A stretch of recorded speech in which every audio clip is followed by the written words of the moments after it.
Hey, hello, and welcome back. I am Debbie Peterson of Getting to Clarity, and this is another episode of Success Without Sacrifice, helping busy women leaders to create more success with less sacrifice in their leadership and life. And so today, we're talking about a really great topic, blind spots in leadership, especially for women in business. And so I want you to uncover these so that you find your way forward more easily and effortlessly. So today we're going to talk about blind spots, what they are, and what it is that you can do about them so that you are creating more success with less sacrifice in your leadership and life. So stay tuned.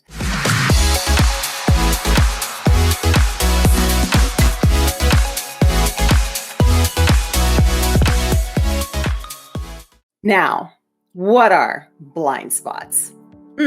By definition of blind spots, it's something that we can't see, and it's something that we can't see about ourselves. So, they are the thoughts that we think that we don't even know that we're having that hold us back. Blind spots are the beliefs that we have created throughout our life, our history, our experiences that keep us playing smaller than our potential. Blind spots are the words that we choose, that we speak into existence, that create our reality. And here's the deal, without us even really knowing that we're doing it. And it's frustrating because essentially blind spots are us.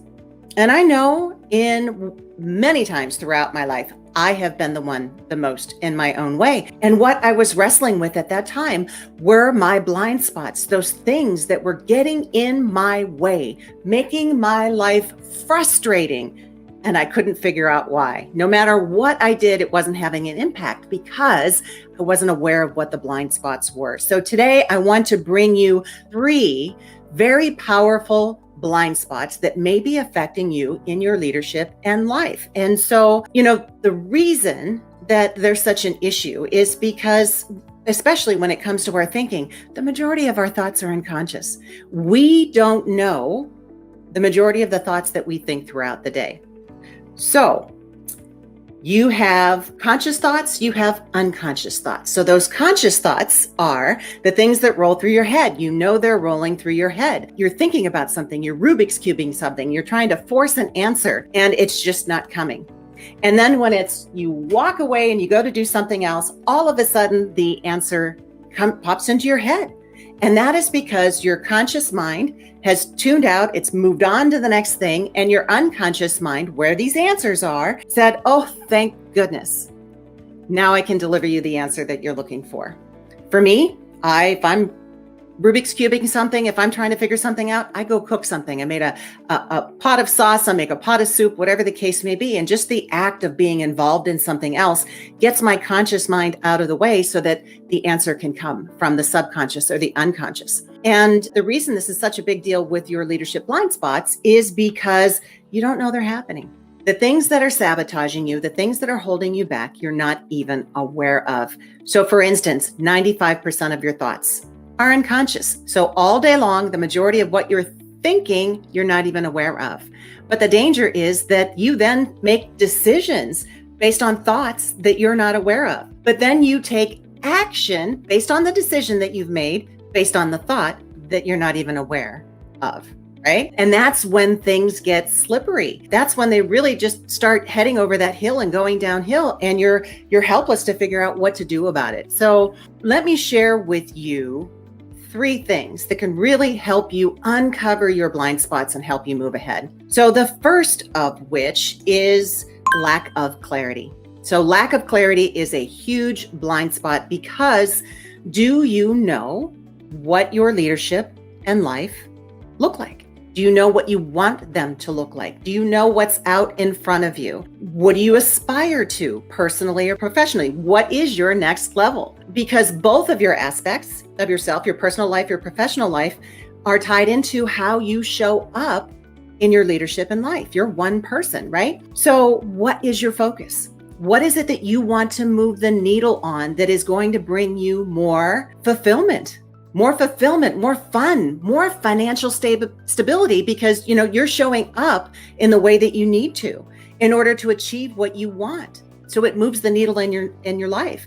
So the answer, what I find a lot of times with my clients and with my audiences, is that the answer of what is next, what is that next level, what is it that you're focusing on, is everything. And the thing is, that is just, it is so stressful.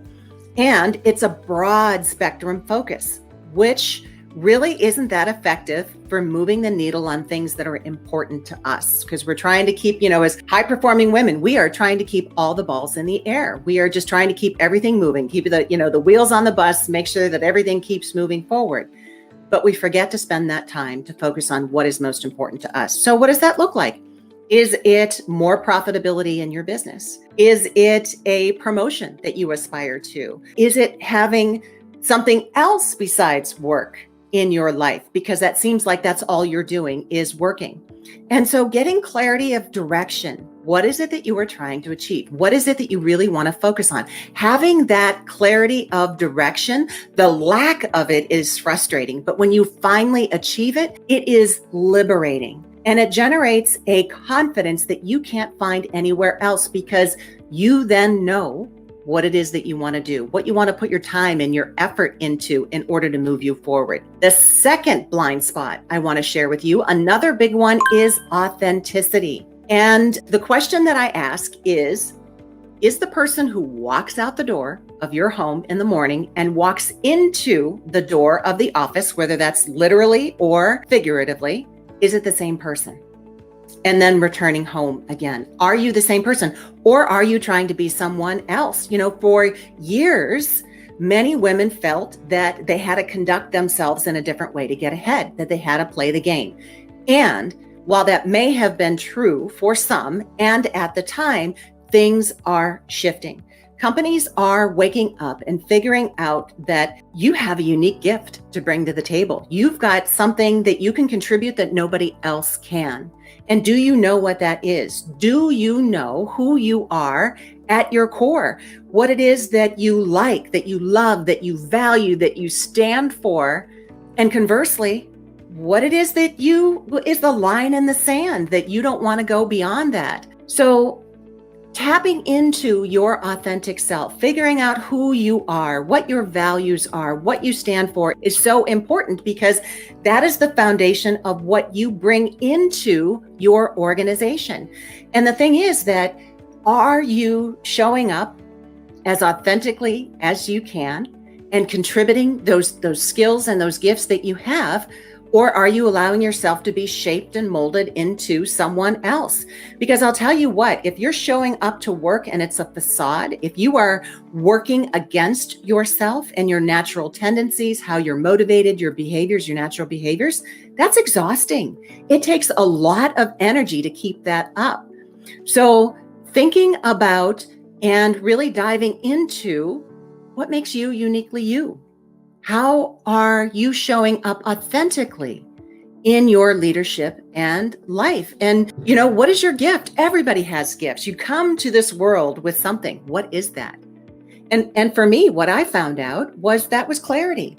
And I don't know why, but it's just, that's my word. That's my company. That's what I bring to my clients and my audiences. I just have this ability to take what people tell me about their leadership in life, that jumble, and be able to sort it out to help them find a way forward. So clarity is my gift. It is what I bring to every interaction, every keynote I give, every client that I work with.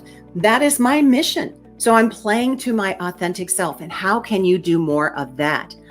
The third leadership blind spot I want to put in front of you, it's a combination of the two, and that is lack of inspired action.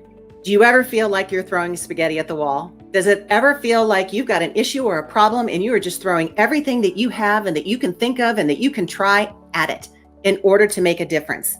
Sometimes it works, sometimes it doesn't. It is a strategy, but is it a good one for you? So taking inspired action, once you have that clarity of direction, you know your way forward. You know what you can step into and you can say yes to.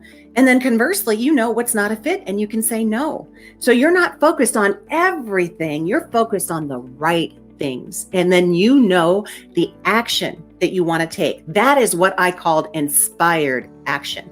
It's not just being busy, it's not just being productive, but it is being aligned with who you are. And coupled with that clarity of direction. Men and women lead differently, and that's okay. What I am talking about is not replacing men. It's not either or, it's an and.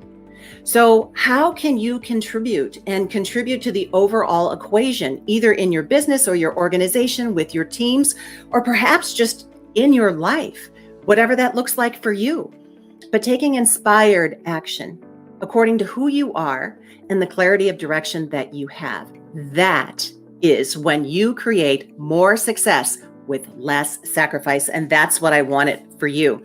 And it has an energetic feeling to it. So when you are in that place where you're taking inspired action, it is flowing instead of forcing. It is allowing things to happen because they're showing up instead of Rubik's cubing and overthinking and making things happen. There's a different energy to that. How can you have more ease and flow with who you are and what you do and how you show up in your leadership in life?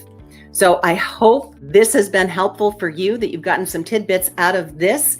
And until the next time, here is wishing you all the clarity that you deserve. So have a really great day, and bye-bye for now.